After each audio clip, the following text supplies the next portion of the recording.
If you smell what The Rock is cooking. The Rock says, The Rock says, The Rock says,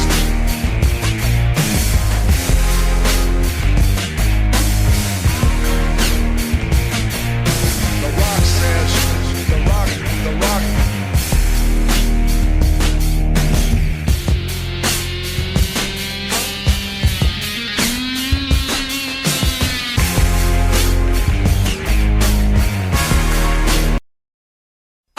Voices in my head, they counsel me, they understand, they talk to me.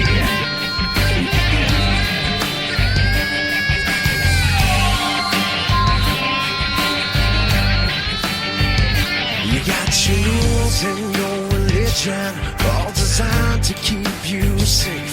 But when rules start getting broken, you start questioning your faith. I have a voice that is my savior, hates to love and loves to hate. I have a voice that has the knowledge and the power to your fate. I hear voices crying, I see heroes dying, I taste blood that's trying, I feel tension rising. I hear voices in my head, they counsel me, they understand, they talk to me, they talk to me. War games! Of war games! War games! War games! Hello and welcome to the NXT Wrestling Talk Show with Russell Rock Jones and Sean Randy Smith as we bring you our reactions to NXT Wargames. So NXT War Games took place this past Sunday from the WWE Performance Center, aka Capital Wrestling Center. Yes. Side note as well, this was the final NXT event to feature Beth Phoenix on commentary. And there's a possibility she may be joining her husband in the storyline on the main roster. Yes. But in total we had 5 matches, plus a dark match on the card. The dark match featured Odyssey Jones taking on Andre Chase, with Odyssey Jones picking up the win. and is so often the case with War Games, especially with 2 War Games matches. The show started and ended with a War Games match. Start off with the women's games match. As Team Raquel Gonzalez of Raquel Gonzalez, Paula Jade, Io Shirai, and Kaylee Ray took on Dakota Kai and Toxic Attraction of the NXT Women's Tag Team Champions Gigi Dolan and Jacy Jayne, and the NXT Women's Champion Mandy Rose.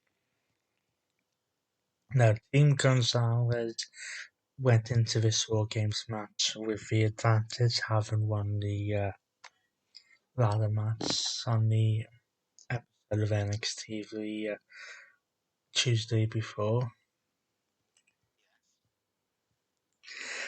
And overall probably have the better quote-unquote wrestlers in their team. Yeah. And after half an hour pretty much of brutal back and forth action, including some surgery constructed by Io Shirai to repair an injury sustained to Cora Jade during the match. it was ultimately Team Gonzalez who emerged victorious from War Games. Yes, with Cora Jade picking up the pinfall over one of the Toxic Attraction members.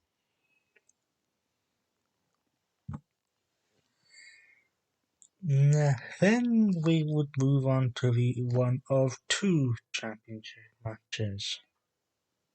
Yes. As Imperium, the NXT Tag Team Champions, put their titles on the line against Kyle O'Reilly and Von Wagner. This did not go well for one team in particular, No. as it's very rare, especially with a team like Imperium, that you have them lose the titles just a couple of weeks after winning them. Mm. And whilst they may have been given the titles just to hand them over to another face team, it did not quite work out like that. No, it didn't. With Imperium keeping up the picking up the victory and retaining the tag team championships. However, after the match, Kyle O'Reilly and Von Wagner did implode, Yes, they did. It's the implode. with Von Wagner attempting to attack Kyle O'Reilly, Which failed. with O'Reilly managing to counter, which would set up a steel cage match that took place this past week on NXT. Yeah.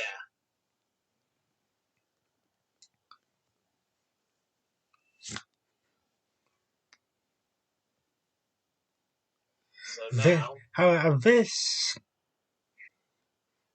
is again seemingly with a few people we will mention later on, is quite possibly Kyle O'Reilly's final NXT appearance, with his contract set to expire sometime within the next couple of weeks. yeah. It'd be a shame to see him go, but unfortunately he doesn't want to resign. Well, we don't know that yet. True. Now, our next match was the hair versus hair match. For the first time since Extreme Rules 2010. That between CM Punk and Rey Mysterio. are we allowed to say that name on a WWE/NXT show? I'm pretty sure we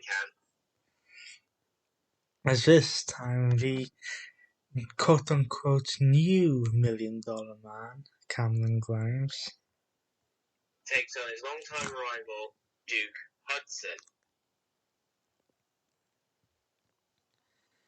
and this was only a 10-minute match, not quite the shortest match on the card. Yes, it was. The second shortest match on the card. And after 10 minutes of decent wrestling, the person who would ultimately say goodbye to the hair was Duke Hudson. Yes, and to get Cameron Grimes' head shaved anyway, but Grimes came in to knock him unconscious. Isn't that always the case with hair versus hair matches, that the loser tries to Yes. avoid it, and then sometimes... Hudson had his head shaved, but then on the next night at NXT, he came out wearing an old wig, shades of Kurt Angle. Yes, when Angle had his head shaved, what was it, Judgment Day 2002? Exactly right, my colleague, exactly right. Now, we move on to the NXT Cruiserweight Championship. Yes, and despite being over the 205 weight limit, Roderick Strong went up against the much heavier opponent of Joe Gacy. Yeah, and the fact that Joe Gacy is over the 205 weight limit especially by how much he was over the limit, possibly gave away a slight spoiler into this match. Yeah. Of course, Diamond Mine didn't make interference at all. No, of course he didn't. But the winner of this match, and still NXT Cruiserweight Champion, is Roderick Strong. Yeah, not really a surprise to be said because obviously Joe Gacy being over the weight limit. And then we finished the show with the men's War Games match. Or as me and my colleague are calling it, Team Vince's NXT of Team 2.0 of Von Breakker, NXT North American Champion Carmelo Hayes, Grayson Weller, and Tony D'Angelo took on Team Black and Gold, aka Triple H's NXT, of John Gargano, LA Knight, Pete Dunne, and the NXT Champion, Tommaso Ciampa. Not 100% sure you could add in LA Knight as a Triple H guy because he was a late arrival, but hey-ho. Whilst Team Black and Gold of the original guys from the original format of NXT were probably the most popular ones, with the rebrand into the 2.0 of NXT, this one was probably slightly more predictable than the Women's War Games match. Yes. Especially when you look at a certain someone whose contract was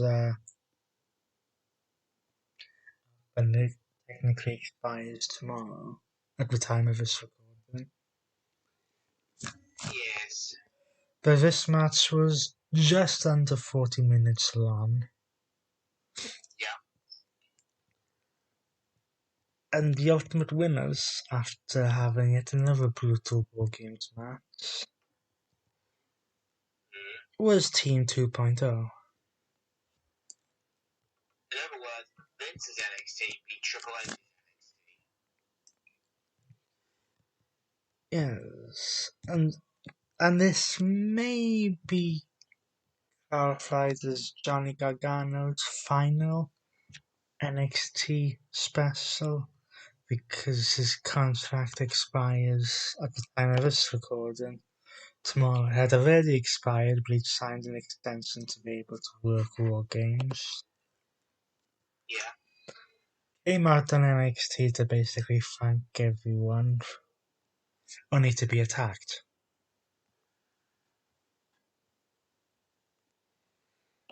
Yeah.